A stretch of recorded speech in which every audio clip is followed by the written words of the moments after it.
What is up, everybody? Welcome back to another edition of The Closing Pitch. My name is Spiker Helms, and this is a show about people, culture, and how to create a winning lifestyle. I actually almost forgot the intro as I was doing that. I actually blanked when I was... You've only did it 84 times now. When you have two podcasts, it's kind of like you get to a point where it's like, is this the closing pitch or is this a Tiger interview series? So it's getting to that point. Also, I'm kind of sleep deprived too, so it is what it is, right? I saw an email come across at 5:30 from you this morning. 5:30, yeah. Yeah, wow. Yeah. I was still sleeping. There you go. Today, guys, we have an awesome episode. We have a man sitting across from me that I highly respect. Played against him and when he was a coach at Mizzou. His credentials are really good. Played at Missouri State, coached at Missouri State, went to Mizzou, coached there for 20 years. About 21. 21 years. First, when I heard of the news of you potentially wanting to come over to the club side, I was ecstatic. I was trying to keep my excitement at a very low level because I didn't want to have a lot of hope, and then everything just crushed. So, but I'm glad that you're sitting across from me right now. I'm excited for this conversation just because I view college baseball as being the insider. I also view professional baseball as being the insiders because everyone wants to try to get to that pinnacle. I know that when I was playing, that's where I wanted to go. I wanted to go to either Missouri State or Mizzou. So I'm really excited for this conversation. Give a little bit of brief intro. I don't think Who is this? I forgot his name. Evan Pratte. Give us an intro, Evan, and I don't think I did it justice, but go ahead and give us an intro and let everyone know who you are. Well, gotcha. I really appreciate it. Super excited to be here, and certainly appreciative of all you guys of bringing me on board. And been around college baseball my entire life. Grew up here in St. Louis. Played for Baldwin Legion back in the day. Lafayette High School. Coach Swift was one of my guys that I looked up to forever back in the high school years, and certainly got a lot of friends in the area. And excited to be here, living here, and went to Missouri State, which was Southwest Missouri State back in the day, and played for 4 years down there for Coach Gotten, and then ended up getting a chance with the Detroit Tigers for 5 years in their minor league system.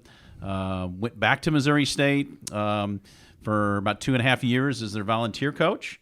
Had some really good success down there. It was fun. Some regionals, and then ended up going up to Columbia at Mizzou in the spring of '98, and was assistant coach, director of operations there for a long time, like I said, about 21 years or so. And then coaching change over there, as it happens in college baseball. Really super excited to spend as many years there as I did. It's kind of an anomaly anymore in college athletics that you get to spend 20 plus years at one institution, and I was very thankful that I did there. Fumbled around for a little while, and then got a call from Coach Hendrickson at SLU, and went down there for 3 years, and now I'm here with the high school side. So super excited about spending a lot of time with the parents and the kids about the recruiting process and helping them along. Just thinking about the names that you've seen in your career: Scherzer, Kinsler, Sean Markham. I mean, that list, and there's more. Oh, absolutely. Oh, yeah. It's absolutely amazing to think about it. And when you look at players, what is it that you look for the most? Because, I mean, that's a long list. And, absolutely. And yeah, when you see these players, do you notice, like, hey, this guy can make Major League Baseball? Or is it kind of just like, I'm glad that we have this talented player? It's more that you're glad you have the talented player. And obviously there's a lot of other coaches that go into it, and you're recruiting the kids that were there, and Coach Jamison and Coach Vitello and Coach McCann, and on and on and on. It was kind of a collective effort, but yeah, no, we were very fortunate to have a lot of really good players come through the system there, and there's a lot of really good players that did not make the big leagues that were just as good and just as talented and just as fun to be around. And the middle 2000s, whenever we were going pretty good there and making, I think, 7 or 8 straight regionals, was a lot of fun because it was a really tight knit group. They really wanted to play for each other. I get a million stories about those guys just competing and getting after it. But you watch a guy in high school and you see a lot of things in him that you really want to see as far as being in your culture and your college team, as far as the winning part of it, the competition part of it, just carrying themselves the right way on the field. Not alone, you can see talent all day long. Anybody can walk up and, well, that guy hits it the farthest. He throws it the hardest. He runs the fastest. That's kind of easy to see. But the other part of it is talking to the high school coaches and figuring out, which kids get it done off the field as far as the classroom.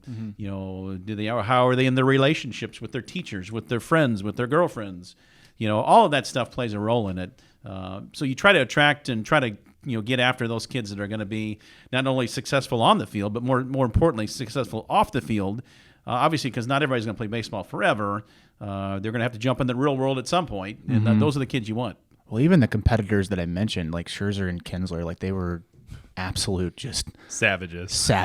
Like Jedi Knight, black ninjas, whatever you want to call them, and they would just go out there and just destroy people. Is that like a huge factor for you when you were recruiting? Like, I'm looking for the guy that's just going to go out there and. Oh yeah. It's kind of hard to see, but at the same time, it's kind of easy to see.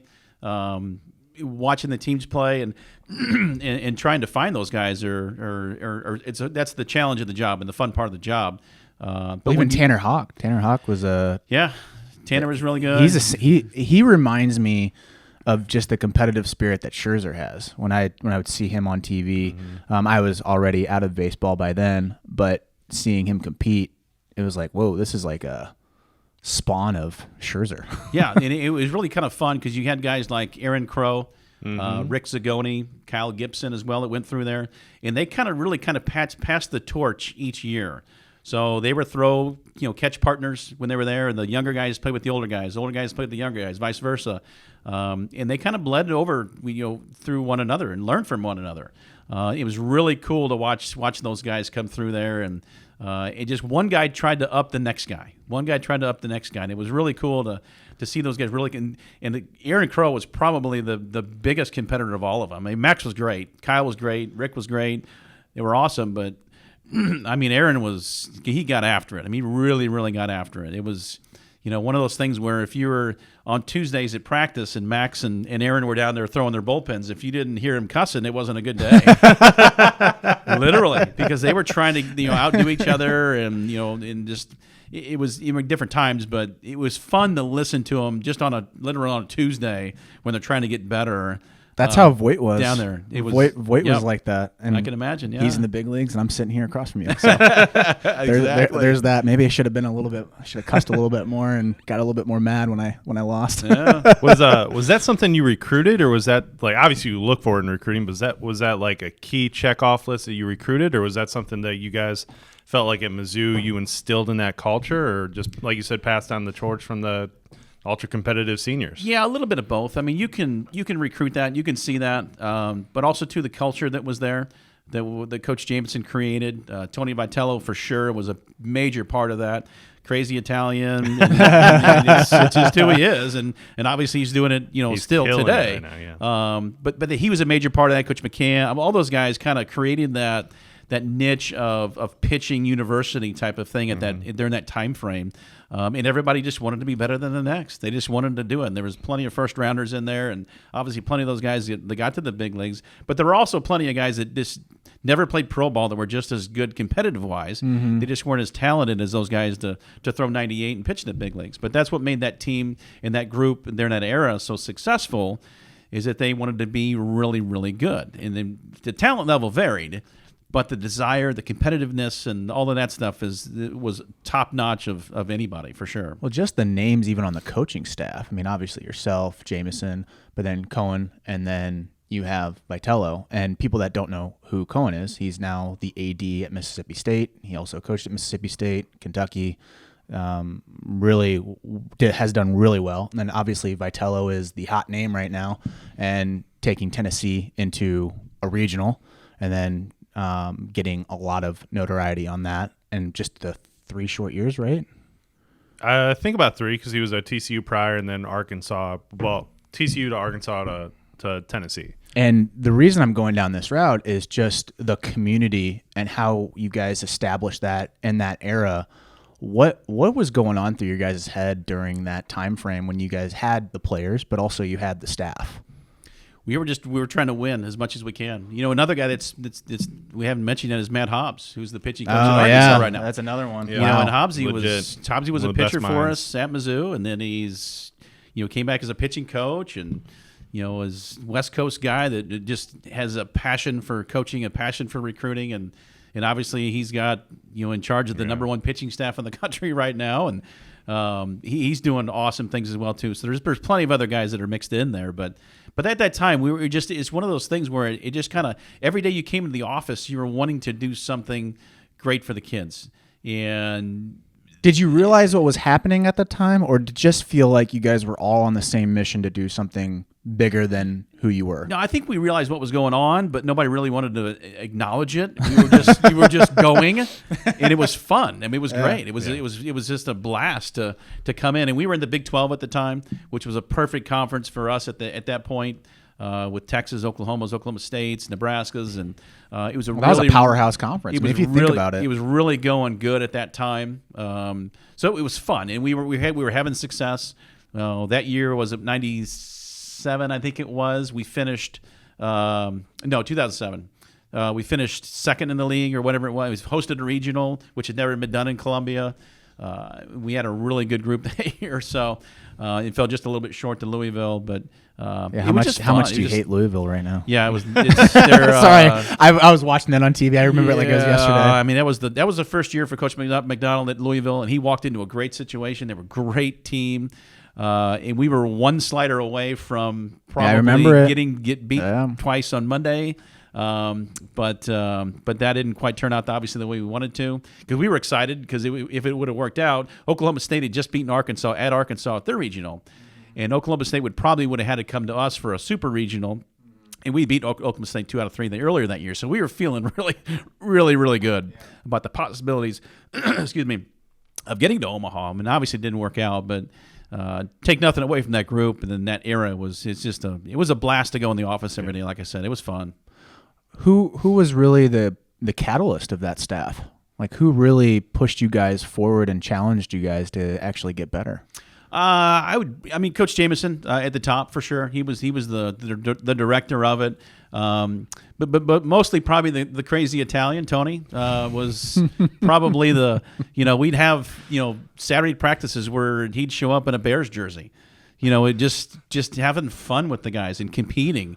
And he didn't take no for an answer. He wanted to win everything. Bears in Missouri State or Chicago Bears? I was going to say. I was like, that might be that might cause some fighting. No, it was certainly the Chicago Bears. Yeah. So then he had his favorites, which was fun, and the kids fed off of that. And that was probably if you would point to one thing, is his exuberance and his energy and the way he did it. Was fun to be around because those kids just fed off of it. And I don't know if anybody saw during the World Series a few years ago when the Nationals won it. Tony was there with Max, with 4 or 5 of the other players during that era. They all went down there and hung out with Max, and that's awesome. Oh wow! They were on the field after they won, and just that tight knit group. They're still together as far as being close and all that stuff. That's the fun part of the coaching end of it. Is seeing those guys have those relationships later in life, and whether you're in the World Series or you're whatever job you're doing, those guys are going to be friends for life. What fascinates me about a college program is just it's like a little small business, right? You have to figure out how to get the right pieces and get the right people in one area, and then also you have to have the staff to do that. Also, you have to have the administration to give you support. A lot of people don't think about that. Yep. Because then you have to have someone that does the baseball ops side, that does all the admin side. Then you have someone that does the development side. Then you have people that actually get people for campers to get into the door to actually help support the program, and it just builds on top of each other.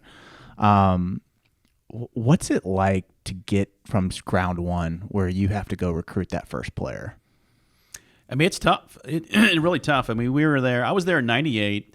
And we did basically I remember we did a staff retreat one summer, and just basically did a hard reset of everything of what are we going to do or where are we going to go. I remember we spent 2 or 3 days down at Lake the Ozarks just getting just ourselves, our staff, and asking and learning some tough things and hard questions of what are we going to do. And we really said, okay, we need to really get after it. We need to build from within. We need to build with the high school guys. And because you have 2 routes. If people that don't know, you have 2 routes. You have high school and then you have junior college. And junior college is a double-edged sword. Yep. Where I could win now, but then I lose in 2 years, and then I haven't built up my freshman class, and I have to go back to junior college. So it's like it's a weird mix. But anyways, go ahead. Sorry. Yeah, no. So Coach Jamison did an unbelievable job of basically resetting our whole staff of what our direction is and what are we going to do. And so we literally that next year, maybe in the following year, I can't really remember exactly the years, been a while, but we had 3 freshmen in the rotation, and we had a freshman catcher. And we built it from there. And those 3 guys were the most 3 competitive dudes on the mound that, at that time were awesome. And they took their lumps, they got in the fire, and it moved it forward. And then I think 2003, we got Ian for the year, and that propelled us to the first regional. That was the first year, the first run of 7 or 8 in a row or whatever it was. Was he a hired gun, basically? Or did did you get him for 3 years? No, we had Ian for 1 year. For 1 year. So basically it was like a free agent sign. Yeah. We're going to trade and get one. Well, I mean, as the story goes, it's Mike Rooney, who was big in college baseball now, was at Arizona State at the time, called us and said, hey, we got this guy we're not going to use because Dustin Pedroia is our shortstop. Isn't that a great problem? Yeah, so no doubt. Coach Jay jumped on a plane, went out there. Couldn't find second base for him. Yeah, exactly. So he got on a plane, went out to Arizona. He's playing in the Phoenix League or was college, whatever it was. He said it's 1,000 degrees, and he called me in the middle of the game. This is the best shortstop in our league right now. I said, and I can remember telling him, I think if I remember correctly, I said, well, you don't leave there without getting him. Because we need the guy. And then sure enough, it ends up happening. We get him for the year, and Ian was great. Obviously, he was phenomenal, but he ends up breaking his foot as like the first or second weekend of the year. So we didn't have him for 3 or 4 or 5 weekends or whatever it was, which people kind of forget about. And then he ends up having a good year, and it's 15th or 16th, 17th round or wherever it was out of our place, and he signed and played. We were kind of hoping he would come back, but you can kind of tell at the time he was going to want to get going, and then the story goes on from there. But yeah, so we just had him for the 1 year, but he was really, really, really good for us to propel that gap and what we needed for that year for sure. So you start with the battery. Oh yeah. Started nuts and bolts. I mean, it's obviously baseball's up the middle with, catcher, pitchers, second base, shortstop, center field. That's where you start with, and then so you started build out from there. Just kind of build out from there. And so power is not really a thing that is of super importance. It's more of just the athleticism. You need to get the athletic guy. Yeah, you get the athleticism. You get the right guys in the right fits in the middle, and then you kind of work yourself out from there. And there's not a lot of power anymore in college baseball overall, anyway. With the way it's going now, and the dumb down the bats and the balls. Yeah, there's no Pete Incavilla anymore. There's just nobody. What's his last name? Incavilla. Yeah, you said it, right? Yeah. Oh yeah. Yeah. So there's nobody hitting 50 home runs anymore, and in a good year is 10 to 15. So yeah, no, it's more getting the right people and the right fits and the right guys on the mound to give you a chance to win on the weekends and to kind of work from there. How has the baseball community changed over the years? You've seen a lot of games, the 21 years at Mizzou, and obviously with SALU, and you are traveling all over the country, mostly the Midwest. But what has changed in the evolution of baseball? The biggest change for me is the kids, and it's the way they go about it, and the way they do it, and the direction of what they do. And a lot of it has to do with, I think, the new age metrics, tools, numbers, all of that stuff that they get to chase anymore during the off seasons, which is awesome, which is great. But there's a lot of things that are lost in translation with those as well too. Because once you get them at the college level, a lot of guys are worried about the launch angle or I got to throw 84, or I got to throw 87, I got to throw this, I got to in 90 whatever, and that's fine, that's great, it's awesome. But at the same time, when you get to a college, that job of that coaching staff is to win baseball games. How do you win baseball games? Well, obviously it's not by throwing up whatever number. That's part of it. That's great. But also too, there's a lot of things that are lost with the generation of kids these days, and it's just a lot of little things. How do you back up a base as a pitcher? How do you turn the double play as a middle infielder? How do you take routes in the outfield as a how do you take the extra base when the ball's in the dirt? The biggest thing with pitchers is how do you hold runners? Pitchers don't know how to hold runners anymore. No. They really don't. They don't do how to do that. And then all of a sudden you get guys that are, 1-5 to the plate, and you want to teach them a slide step, and they look at you like you're on Mars, and you're like, well, I'm going to lose my velocity if I do that. Well, everybody's going to steal every base, and the guy's going to be at third base. You throw one bad pitch, and it's a run for them. The player that holds the Tiger stolen base record literally lived off of that. And I had him when he was a freshman. And I taught all my guys, guys, pitchers don't know how to hold on runners. Just figure out what their pace is and then just take the bases. Yeah. And literally he did that every single game. He was averaging, 2.5 steals a game? Oh, at least, yeah. Well, I mean, it goes back to what we were talking about with Adam Jansen in our last podcast. What do kids associate the best player with now? It's not the kid who fields a 980 clip or that does all the little things right. It's the guy who hits the ball the furthest and throws the ball the hardest.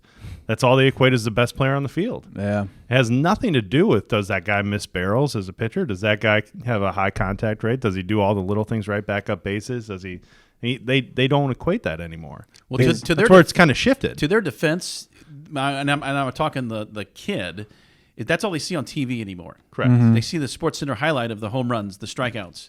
And that's what I want to be. That's what they aspire to be. There's nobody really. I mean, I'm sure there are, but sit down and watch a Major League Baseball game and try to dissect it as a player and watch the nuances of the game and try to learn those. The kids don't watch that. They don't do that. They're not going to sit there for 2.5 hours and do that. They just don't. And like I was telling you, they don't, if you drive around the neighborhoods anymore, there's nobody out there playing wiffle ball games or kickball games or. Well, they're socializing through Minecraft and all those video games. Yeah, you're not getting in a fight with your neighbor and trying to learn how to win. You're not punching your neighbor in the nose because he cheated on you or something anymore. That doesn't happen anymore. That's how I grew up is, playing whatever with your neighbor and you wanted to beat him at whatever. The game is in your front yard. That is. It's a different group and college coaches have to learn how to coach that though. That's a thing that it's an art of coaching. You have to really, really work on, especially the last couple of years when I was down at SLU. We've had to work at how do we reach these kids and have those kids be successful with the way they are these days. It just. So is it technology? Is it communicating through technology? A little bit. You have to over communicate with them for sure. You just have to. You're sending them texts through instead of talking to them, you send them through text. Everything's a text. Everything's a text, which is fine, which is great. But I have more face to face and talks, and I'd wait till I get to practice and talk about whatever. But you would also preview it with a quick text of, hey, let's go over this at practice today. And okay, you get the smiley face or the thumbs up or whatever, which is awesome. But just that's how they communicate these days. So we had to adjust to that a little bit and try to reach them in different ways that they know how to be, communicative, because there's literally, nobody face to face anymore in a general sense of, how do you communicate with somebody? It's all. You're behind something. You're behind your phone. You're behind your computer with an email, a text, or whatever it is. Generally, it's hard to. It's simply going through a drive-through and ordering food. Yeah. Kids don't know how to literally do that anymore. It's hard to do. That blows my mind. I would never send an emoji to a college coach ever. That blows my mind. I guess that's the art of coaching and teaching, is that you have to adapt to that. Yeah. When you get to the college level and you kind of work with their level. You can sit. I spend all the emojis you want, all of the funny looking pictures to just make them laugh. I mean, to get Coach Pratte just sent me a poop emoji. Something, yeah, just to make the conversation, just to get to them, really. Yeah, I think I'm not a fan of fighting against that. I think you've got to find a way to go with the flow, even though it's not what we grew up in, and obviously generation. But again, it goes back to it's the art and the skill set of a coach or a teacher to figure out, okay, what's the actual communication tool that I have to use? Is it a story? Is it an emoji? I can't believe I just said that. Is it me going on Snapchat? One of the two. I mean, obviously we use Twitter a lot and using social media to communicate. And now we have the VIP section where we're trying to communicate through that way. So it's just different levels of communication. How has the parents changed over the years with communication? Obviously you're recruiting the player, but then you have to talk to the parent. How's that changed?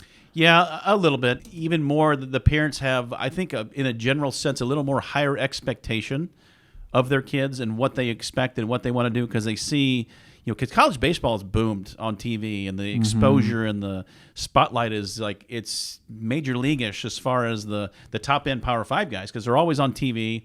With the tournament starting and all that stuff, the fun part of the season is getting ready to start. Would you say it's Christmas Day for college baseball? Yeah, it's Christmas Day. Obviously today it is, which June, is whatever. It's June 4th, and we're recording this on a Friday, so the regionals are just now starting. It's a big celebration inside college baseball. Absolutely. So everybody's getting to see the fun part of college baseball. So my kid can play there. My kid can do this. So I think there's a little bit more generally. A little bit more overhyped for the parents on that end of it, just because they see, everybody in the world these days are committing earlier and earlier and earlier, and everybody knows that this Johnny committed as a freshman to whatever school. Well, I want to get down that route in the Tiger interview series. Yeah, exactly. Because I feel like that is just going to be an explosion of a conversation. Yeah. So if you're listening to this, we're going to record another podcast coming up, and we're actually going to go down specifically on the recruiting route. Right. This episode's all about just culture and how the landscape is. So sorry, go ahead. No, go ahead. No, so I think parents see that, and the kids see that, and the kids want to go, I want to do that as well too. So a lot of the parents think that, well, my kid can do that. Well, why can't he do that? And some of the expectations and stuff. So if the kids don't do their homework at the very beginning, and the parents don't do their homework and say, my kid is a junior college player, my kid's an NAIA type guy, my guy's a Division I type player, then the expectations kind of get lost through the shuffle just a little bit. But for the most part, the parents are still pretty good. They're pretty grounded. But there are some, like I said, they'll kind of, your kid's not that. Do you think labeling just hurts? Like they're labeling their kid before it actually happens? Especially early on. And that freshman, sophomore year, when you see kids that are learning how to play and learning their bodies, it's hard, yes. And they do get labeled. But when those kids change at 16, 17 instead of 14, 15, it's a whole different ballgame. And you can dream on a kid that's 15, 14, whatever years old, but that kid's gonna be totally different in 2 or 3 years. And that's what I tell a lot of the kids and all the kids that I've talked to is, get in touch with a college, have that college coach tell you, I think you're gonna be this. Don't let mommy and daddy tell you. Don't let your friends tell you. Don't walk down the halls and say, well, I'm gonna be a Division I baseball player. Well, no. Get it from the professionals, get it from the source, and let them say, hey, I think you'd be a best fit at this place. Because most college coaches are awesome with that. And if you bug them enough and say, hey, I'm going to be playing at Division I Power 5 guy, I said, well, and you talk to 3 or 4 different coaches and they all tell you that you're a Division II player, well, you're probably a Division II player. So I think that's where kind of the mommies and daddies a little bit get mixed up with that. And there's nothing wrong with that. Yeah. It's just who you are. There's nothing. I think from a player standpoint, because I was one of those guys that kept everything close in. And I was like, I'm a D1 player. I never told anybody. I was just like, I'm a D1 player. And everyone around me was telling me I wasn't a D1 player. And then I started like, am I not a D1 player? I'm looking around. I'm like, well, I'm better than that guy. That guy's going to Division II. Well, I'm kind of good at. He's going to Division I. And then I just got a chip on my shoulder, and I never really stated like I'm going Division I. That's a make or break Division I. And I had to go the junior college route and figure out, okay, these guys got their freshman year. How can I absolutely crush them when I get to 4-year university? And God bless him. One of my friends, Ryan Clubb, played for you. Oh, yeah. And that was, I don't know if he knows this, but that was my motivating factor. It was like, I wanted to go and beat Mizzou. I wanted to crush that guy. And I love him to death. I love his brother, just a great family. But like, that was my motivating factor. Is like, I wanted to go in there and just absolutely go crush people. But again, it's not going, it's that labeling that gets people caught. Well, I like to tell the kids, like I said, I like to tell the kids, shoot for the stars. Yeah. If you think you're a Division I player, go figure out that if you are or you aren't. Go to a camp or talk to the coaches or talk to 4 or 5 different Division I coaches, send them their video, and make them tell you no or yes, whichever direction it goes. And I don't like the kids to label themselves because it's you're just like you said, your self-evaluation is a very difficult thing to do. It is. And let the professionals tell you. Let the people that call you on a consistent basis tell you. If they're continuing to call you, then you're probably at that level. If this level keeps continually call you, you're probably at that level. There's no real cut and dry yes or no answer because you just like you can go to junior college and in 2 years you're a superstar, or in 2 years you're an NAIA guy or whatever it is. But I almost actually decided to go Division II. It was, and it's funny. I had Wichita State, Missouri State, and UCM, and I didn't commit to Missouri State. I went to UCM I wanted to see it because Clint Culberson was my coach. Oh, sure. He always talked about UCM days. Like, man, that sounds like an awesome culture. I just want to be in that culture. I go down there. They almost convinced me to go to UCM. I was that close of saying, I'm going to go Division II instead, just because I wanted to win a national championship. Absolutely. And I was like, I was willing to say, I don't want to do Division I want to go win. But then obviously Coach Gutton he recruited a really well that year and ended up having a really good team. But it is funny how life can work, but keeping that close to your chest and saying I'm this guy, but not letting everyone know and not labeling yourself too early and being willing to adapt. Yeah, the doors have to always be open all the time for all the kids, all the parents. It could end up being, you're a Division I guy. You could end up being you're a lower end Division III guy. Who knows? But the doors always have to stay open for every option that comes about because it just takes one guy. Yep. It takes one coach to come into one of your games wherever and watch you and go, I like that dude. That dude would fit great with me. And it could be a division, like I said, Division I, II, III, whatever the level is. But that's the beauty of college baseball because somebody wants you to play for their team. And if you have a willingness to play college baseball, somebody's going to take you on their team, regardless of the level. And the bigger thing that I tell kids is you've got to enjoy your college experience. That's a huge one. Wherever you go to school, you have got to enjoy your college experience. You don't want to go to wherever and play one inning and have one at bat. You'll be miserable. You're part of the team, but you're miserable. That's no good for anybody. Go wherever and just enjoy it and have fun and compete for a job. That experience is like so important because we talk about it all the time. Like, what's our best experience in college? Mine was junior college. What was yours? Yeah, I would say JUCO baseball was probably a little bit better. Just fun. Yeah. Just really fun. It's a different thing. Yeah. It's hard to explain what the JUCO route is, but it's different. But it doesn't say that Missouri State or S&T was a bad fit. No, it was just great. It was just junior different. college. Like you're literally in a hotel room. It's the with Wild 4 Wild dudes. West. There's more stories that came out of JUCO baseball. And you guys know too. You don't remember if you hit 350 or you were 8-2. You remember the stories in the hotels. You remember the bus rides. Yep. It's the same way when I was in pro ball. I don't remember how good I did, but I remember eating lunch with Alan Trammell and Lou Whitaker and Kirk Gibson one day in spring training. I remember that it's awesome. Yeah. I don't remember any of the other stuff. Yeah. That's the other stuff. That stuff for me is fun to remember. Well, we were sharing stories about Missouri State yesterday, and again, it goes back to that. Like the first time that I got to a Missouri State travel trip, I think I told you this story, where it's me and my buddy Brock, and we're in junior college. You try to figure out, okay, we need to get 3 to a room. If we can get 2, we win. Right. So we're trying to gang up. All right, we're not going to ask that guy. We're not going to ask that guy. That guy, we need to have him because he's a lot smaller. And so we're just picking out on the bus on Missouri State, and we have this whole plan set up, and then we roll up to a Hilton. I'm like, what? We're at a Hilton? Junior college baseball, you say it like a Super 8. The quality in was real clutch, real good. Yeah. That breakfast was pretty good. That continental breakfast. And then if you won, you got to go to the buffet. Yeah. If you lost, pizza in the room. Yeah, Maybe. pizza in the room. Maybe.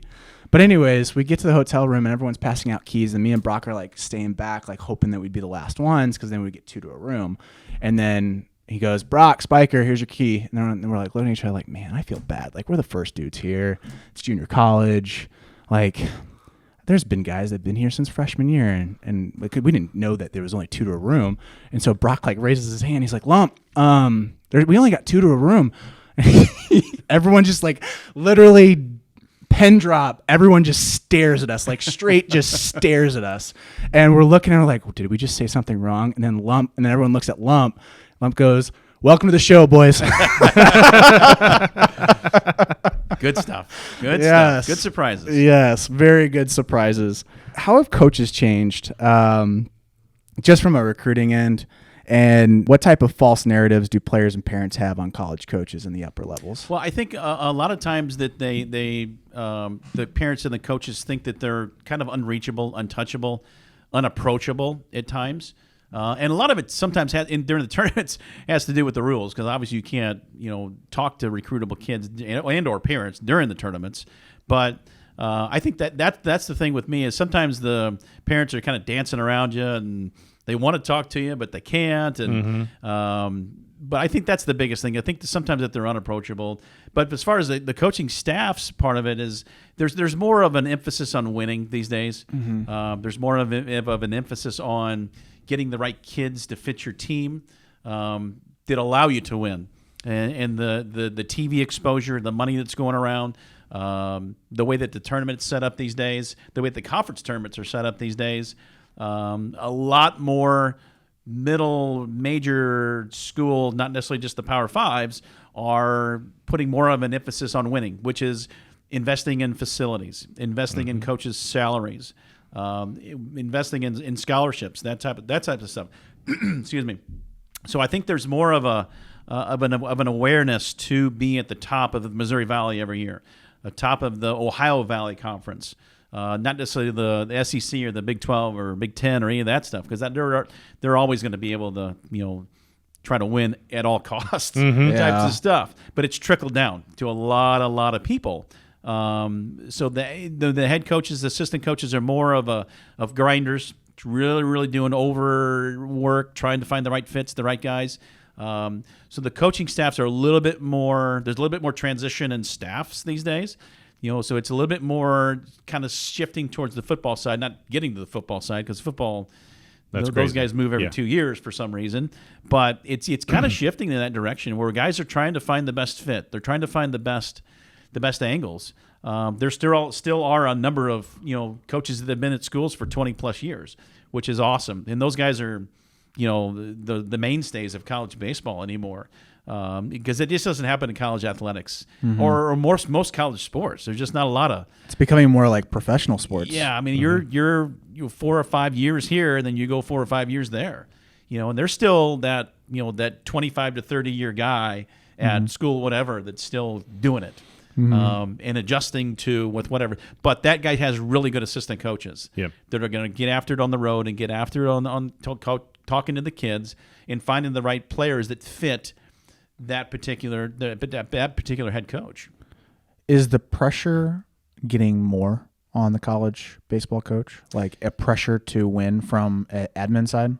It depends on what the admins put into the program. So like I said, if you invest in here's a $4 million stadium, then yes, we expect some wins. You got to win. I mean, Kentucky just put $60 million in their stadium. Yeah, it's something like that. Enormous number. I mean, that's some ridiculous. To me, doesn't that scream? And this is a whole different conversation. But it's some of those schools. It's turning into revenue. Oh, absolutely. Yeah, absolutely. I mean, Mississippi State, Mississippi, all those SEC schools that obviously lead in attendance every year. That's always been like that with those guys. Well, their crowds are just it's crazy. Fun. It's major league atmosphere, and they promote and market, and it is a moneymaker for those guys. And obviously, college baseball is the second biggest revenue behind basketball tournament.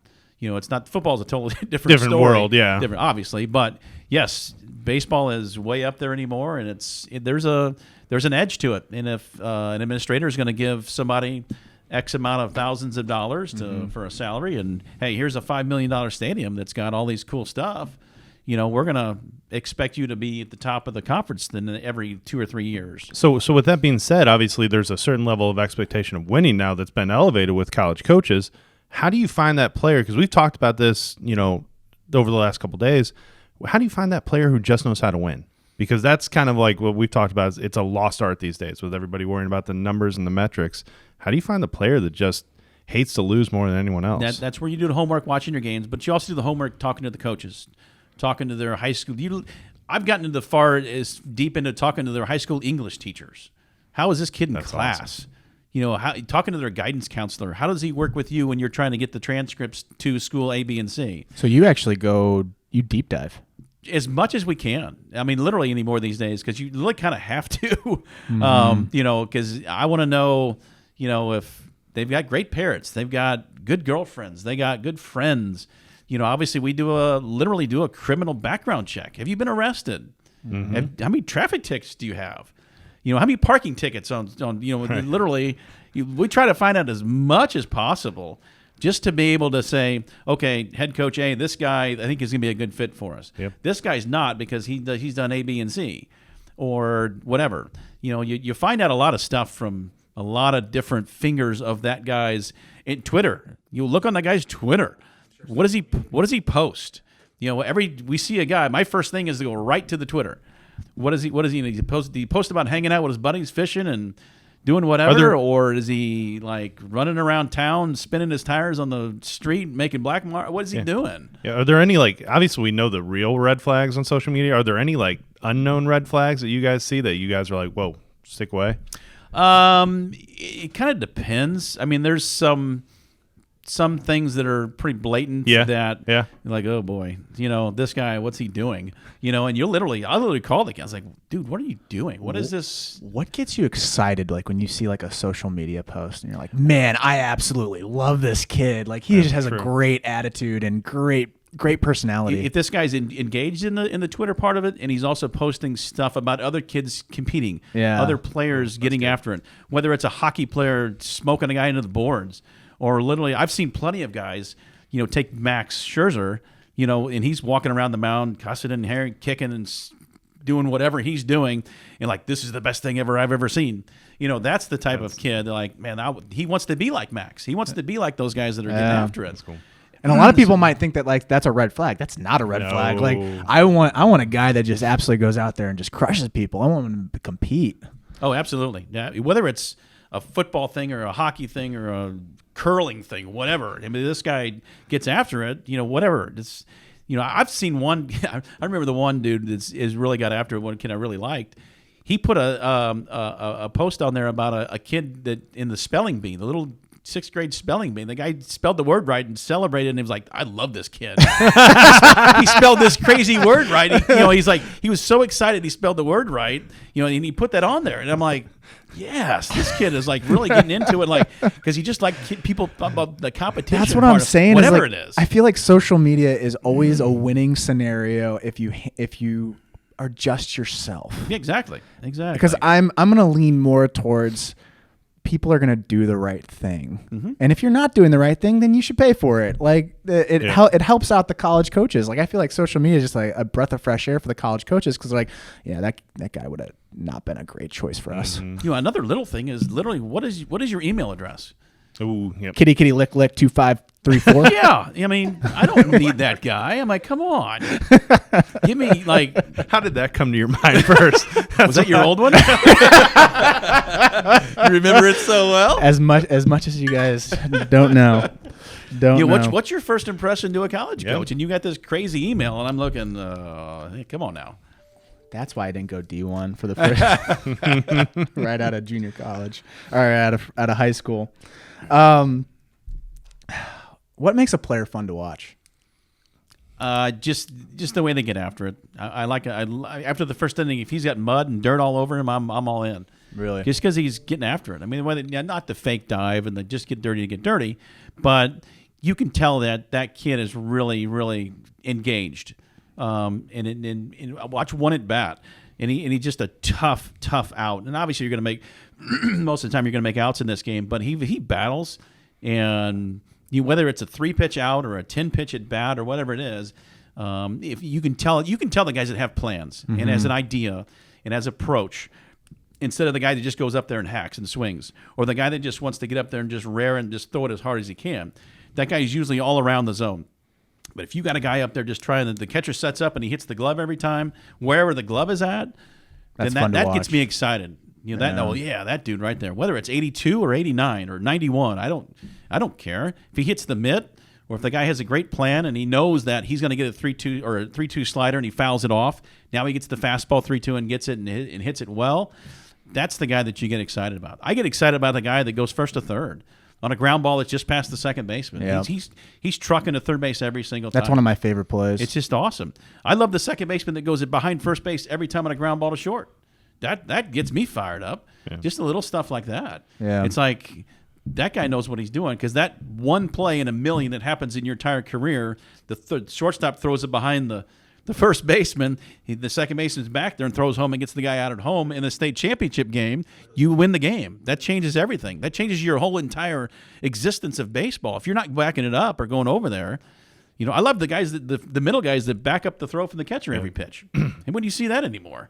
Nobody ever does that. They just take that one step and go, oh, okay. Peek in, yeah. You never have the guy that takes the 2 or 3 genuine steps, because you never know when that's going to happen. We won a game at Texas that year. One year, I can't remember what year it was. The All-American, all-everything catcher for Texas threw it past the pitcher, and our guy at third base was alert, went in and scored, and we won.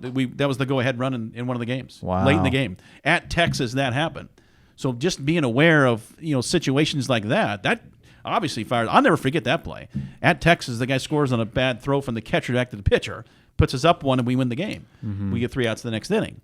It's like, how does that happen at Texas? Would not have been in that locker room with Augie after that game. Maybe that was the video. Maybe that was the video. The video that went viral. Yeah, no, he was there at that time. But then it just happens. The one time it happens in a million, you have to be ready for it, whatever it is. So when you're out recruiting them, like obviously you go to a game, you're there for the one guy you're watching, right? How often do you pay attention to the dugout? All the time. Oh, I'm that guy that didn't like to wear the school colors that I was coaching at. I wanted to hide. I wanted to blend in.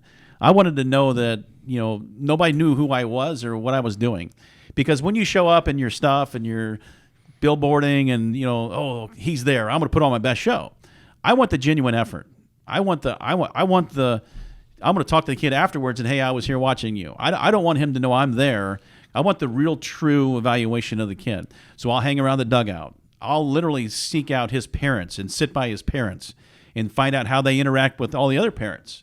Are these parents going to be easy to deal with if this kid comes to my school? Or is the parent always, oh, come on, what are you doing? And you can literally tell if they might be a problem later down the line. That's a big factor. Mm-hmm. I mean, it's really bad to say, but I want the parent evaluation too. So I try to figure out as much as that. I peek in the dugouts and, is he giving everybody high fives, or is somebody trying to give him a high five and he doesn't, or is he's that mean, don't talk to me because I just made an out guy. I don't need that. Just okay, yeah, you're going to make an out all the time.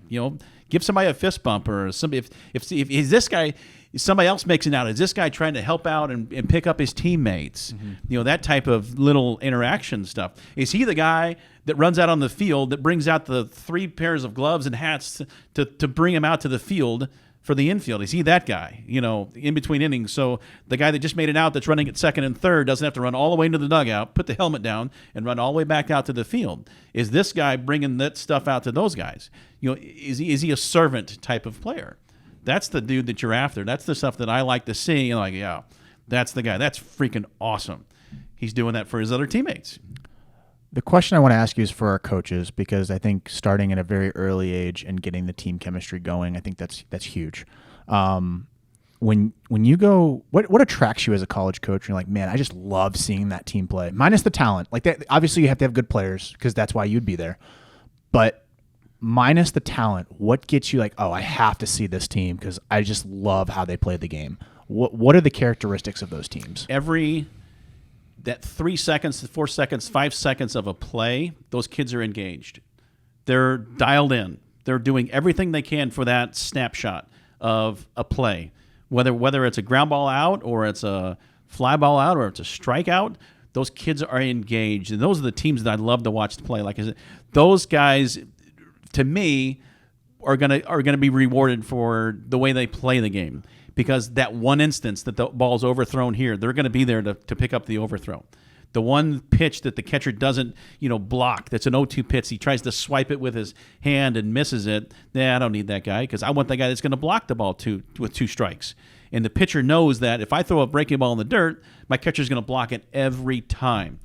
And you can do whatever you want outside those 4, 5, 6 seconds of that play. I mean, you can be looking all around and messing around with your buddies and cutting up and doing whatever. But when it's go time for those 200 and whatever pitches during a game, and those guys are dialed in and they look like they're focused and they want to get an out and they want to get a hit and they want to have a productive at bat, those are the guys you really want. The guys that they're really, really engaged. That's easy to see because you can tell that the guys that are, especially for an infielder, it's very difficult throughout an entire game, as you know, to sit there and get a hop step for 250 times and to get an approach because you may get one ground ball. It's so hard.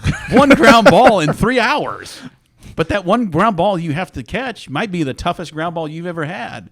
And you have to make that play. And obviously that's the beauty of this game. But you see guys that kind of get laxed in that, and you just focus on the infielders, or the outfielders, because you're looking at the same thing. If those guys aren't hop stepping or pre-stepping or getting prepared for that pitch, they're going to be flat-footed. They're going to be on their heels, and they're not going to make the play.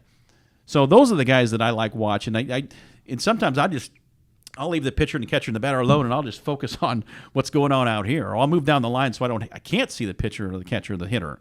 I want to focus on, if I'm recruiting the shortstop or the second baseman or third baseman, just give me an angle at those guys. How do you attack? How do you approach every pitch? And it's in the 7th game of an 11-1 game. Are you just standing there flat-footed, or are you still engaged? That 11-1 screaming ground ball that's right past you may open the floodgates for a rally for the other team. Who knows? But those are the guys that I like watching, those teams that are really doing little things to be productive to win baseball games. Those are the guys I love to watch play. One of my favorite stories, because you just said it, like in that 11-1 route, one of our alumni, he's at Central Missouri, he's set a ton of records, but I don't think he would have ever ended up there because he didn't particularly have great games when they came to recruit him.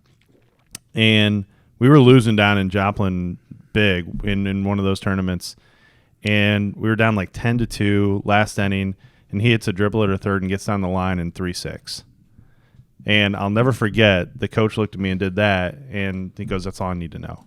I've seen him swing. I've seen him do this. I love him, but that's all I need to know." Yep. And I don't know if he goes there without that. Those are the little things you're talking about. You never know, as a player especially, you never know who's watching you. You just never know. You never know if that one guy that goes to Joplin and he's been at 4 other games and he's going to your 5 o'clock game and he gets there at 6:30 for the last 2 innings and you don't see him come in and he comes and watch your last at bat because this coach wanted to see you hit. What's it going to be? You may get that one opportunity in recruiting. That may be the one opportunity that the guy gets to see you play because he's from a school wherever, has been recruiting you from wherever, and it just so happens that that's how it is. But what do you do in that instance? Whether you make an out or a hit or whatever it is, it's obviously the way you do it. It's not the result, but if you do it the correct way, you get the 3-6, and that's what I want. That's the guy I want. And maybe that one opportunity. It really is. I forgot who said this at one of our college coaches' nights. It might have been Vitello or Munns, but he says, "I really love watching week 7 or week 6 of the summer schedule because that's going to tell me everything." Absolutely. That's where you make your money. Like that's literally where you make your money. Like, yeah, you're going to get that good look at week 1. You're going to get that good look at week 2. And then he's going to come probably around week 6, week 7. How's that guy doing? Because, again, the ending part of the year, because summer baseball is a lot harder than the spring side just because you're dealing with all that heat. And obviously we're playing on turf. And you're baking out in the sun. But what do you like on a 3 o'clock game? Like 3 o'clock games suck. Like they just suck. But how are you handling that 3 o'clock game? It's for a college coach, you're comparing that to your 11th, 12th, 13th, 14th week of the season, and you're dog tired. You've traveled all over the country. You've gotten up on an 8 o'clock flight or a 6 a.m. bus ride for 10 hours somewhere. How are you going to handle that? With all of the academics added on to it of college academics, you've got a test on Monday, and you got your last series against the number 1 team in the conference in week 14.